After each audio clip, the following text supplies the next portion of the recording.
Sabay-sabay natin alamin ang mga kaganapan na nangyayari sa ating bansa.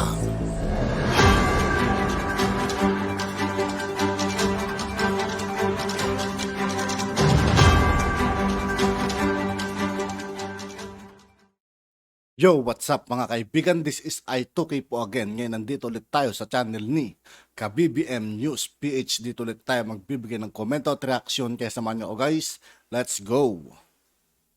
Tila tuluyan na ngang nakakarma ang grupo ni S.O.G. Rimulya at General Katapang. Totoo yun mga kaibigan, parang nakakarma na sila sa mga ginawa nila kay Bantag. Pero hindi natin alam mga kaibigan kung ano yung totoo, di ba? Basta importante, tayo nagbibigay lang tayo ng komento at reaksyon at nanonood sa mga nangyayari sa kanila. Matapos idiin at siraan itong si General Bantag kung saan ay idinawit ni Rimulya sa pamamaslang kay Caper Silapid kahit hindi pa naman ito napapatunayan at wala pang sapat na ebidensya hanggang sa ngayon. Kung matatandaan, sinabi ni General Bantag na ipagpapasa Diyos na lang niya ang kanyang kapalaran at lalabas din ang katotohanan. Ipagpaano na lang natin dyan.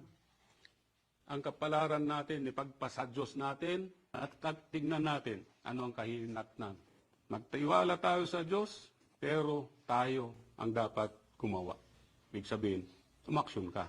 Si S.O.G. Rimulya at General Katapang ay nagsampa ng iba't ibang kaso kay General Bantag kasabay ng pagsususpindi nila dito bilang dating Bucor Chief. Dahil dito tahasang sinabi ni Bantag kay Rimulya na dapat na lang siyang magbitiw sa pwesto bilang Secretary ng Department of Justice. Pinagbakasyon ninyo ako ng 3 months tapos sasabihin nyo, nag-awol na ako. Anak ng teting naman, boying naman. Wala kang... Sa madaling salita mga kaibigan, ginagawa nila ng kwento nung panahon na naglib si General Bantag na pinagbakasyon daw nila. Tapos sinasabing nag-awol daw siya. Kwentang sekretary, step down ka na, mawalang galang. Huwag mong sirain ang magandang pangalan ng Department of Justice. Samantala, bago na isyuhan ng warrant of arrest itong si General Bantag, ay nag-iwan muna siya ng mensahe sa pamilya ng namayapang si Caper Silapid. At dito ay sinabi niya kung sino talaga ang tunay na nagpapaslang sa kanilang kaanak. Atensyon, Lapid family.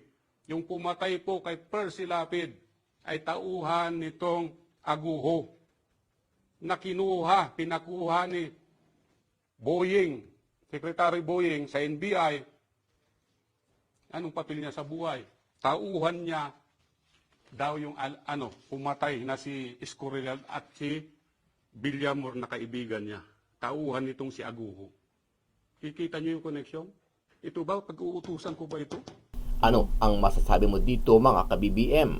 Sama-sama nating panuorin ang buong video at pakicomment nyo po ang inyong mga reaksyon at sariling opinyon. Pero bago yan, muli po ako nag-iimbita sa mga hindi pa po nakasubscribe sa ating channel.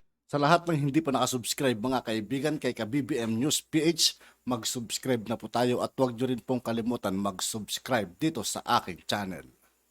Na KBBM News PH, pakipindot po ang subscribe button at pakiclick na rin ang notification bell para lagi kayong updated sa mga bagong upload natin na legit at napapanahong balita.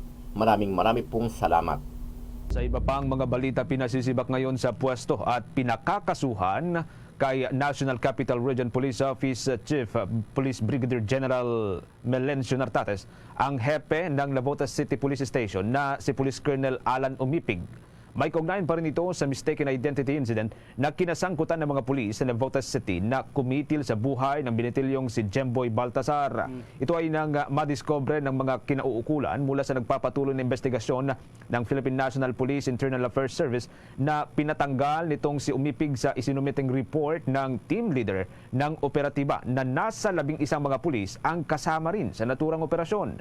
Ayon kay Inspector General Alfegar Triambulo, ang naturang bilang ay hiwalay pa sa 6 na pulis na una ng kinasuhan ng mga kinauukulan nang dahil din sa pagkakasangkot sa nasabing insidente. Dahil dito, ipinagutos ngayon ni Inspector General Triambulo kay National Capital Region Police Office Chief Nartates na sampahan ito ng dishonesty at paglabag sa command responsibility. Kung maalala, una nang nagbabala itong si Department of Interior and Local Government Secretary Benjamin Abalos Jr. na posibleng umakyat pa sa mas mataas na opisyal ang mapapanagot o pagpapanagot o pagtutupad ng command responsibility sa Navotas incident. Depende na rin sa lalabas na resulta ng isinasagawang investigasyon ng mga otoridad.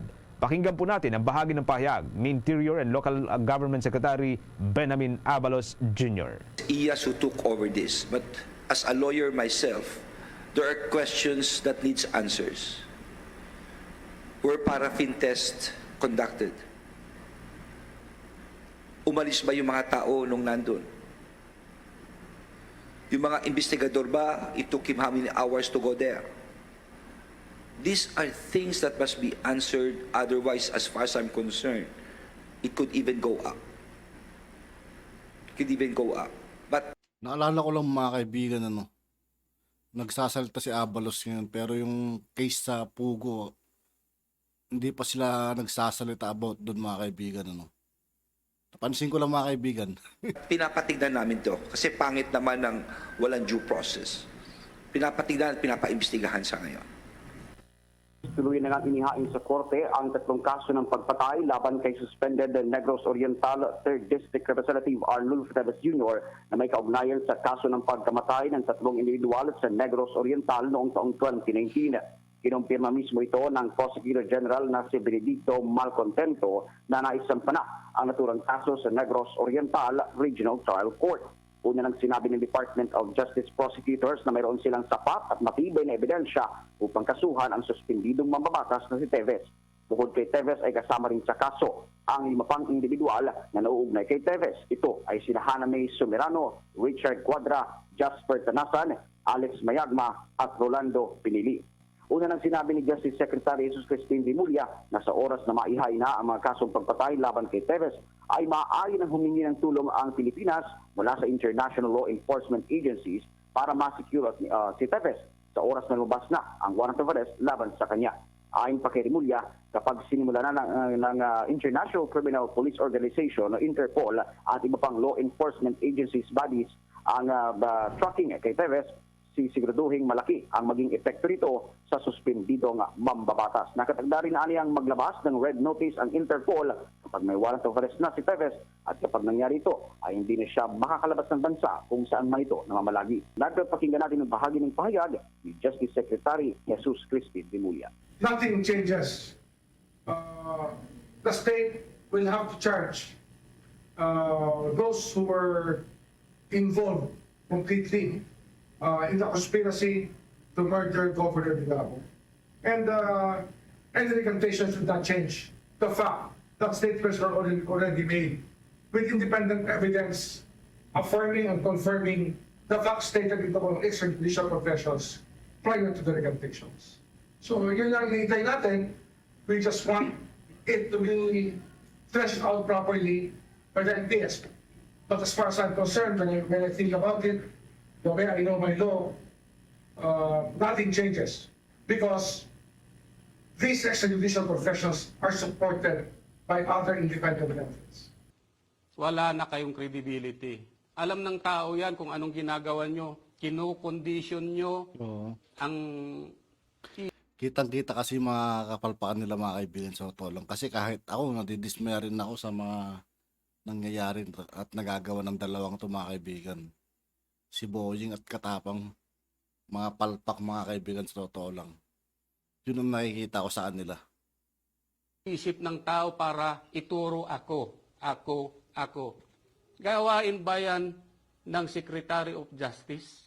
Bigo pa rin ang mga otoridad na palitawin ang dalawa na nadidiin bilang mga mastermind sa pagpatay sa radio broadcaster na si Percy Lapid at sa believed inmate na si June Villamor. Kaya naman sa publiko na humingi ng tulong ang Department of Justice at National Bureau of Investigation. Sa inilabas nilang most wanted poster, nag-alok na ng pabuyang 2 milyong piso sa makakapagbigay impormasyon sa kinaroroonan ni Bantag, habang 1 milyong piso naman kay Zulueta. Wanted ang dalawa para sa umano'y pagpatay sa mamamahayag na si Percy Lapid, mabasa na tinambangan sa kanyang sasakyan noong October 2022. Gayun din ang pagpaslang sa umano'y middleman sa krimen at bilanggong si June Villamor habang nasa loob ng Nubilibid Prison. We want the law enforcement people and everybody else to be more aggressive, helping the department get hold of the suspects in the killing of Percy Lapid. Gusto natin palawakin. Tsaka sometimes it takes a little more persuasive power, the persuasive power of a reward to make people rise from their slumber. Maliit ako. Kakagat oo, pero hindi sa gobyerno. Sa mga sindikato. Bakit niya pinaprocess? Sabi ko ngayong 2 nasa witness protection. Ano ka protector ka ng mga drug lords? Secretary of Justice, Boying Remulla. Tapos itong NBI na ginagamit mo ngayon, kayong mga ginagamit na tao sa NBI, huwag niyong sirain ang pangalan ng National Bureau of Investigation. Tayo, tao na mamatay. Pero ang NBI na pangalan, organization, matitira. Ang DOJ, matitira. Come and go ang sekretary. Huwag niyong gamitin na stepping stone yang DOJ para sa inyong sariling ambisyon. Kayo rin nasa NBI personnel. Huwag niyong gamitin ang NBI para gumanti sa akin dahil kayo galit sa akin. At ito sasabihin ko sa PNP, mga pulis, pinagtanggol ko lang kayo, kaya galit ang NBI sa akin. Ang NCRPO na gusto nilang kasuhan noon, pinagtanggol ko yan. Bakit? Walang katapusan na pag-dig up nila mga documents daw na wala naman kasi binigyan na namin, kulang pa. Walang katapusan. Nagalit ako. Pinagtanggol ko ang pulis. Ngayon parang pati pulis, inaano na.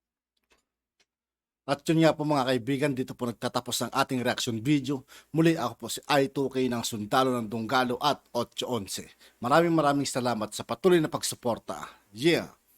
Peace out!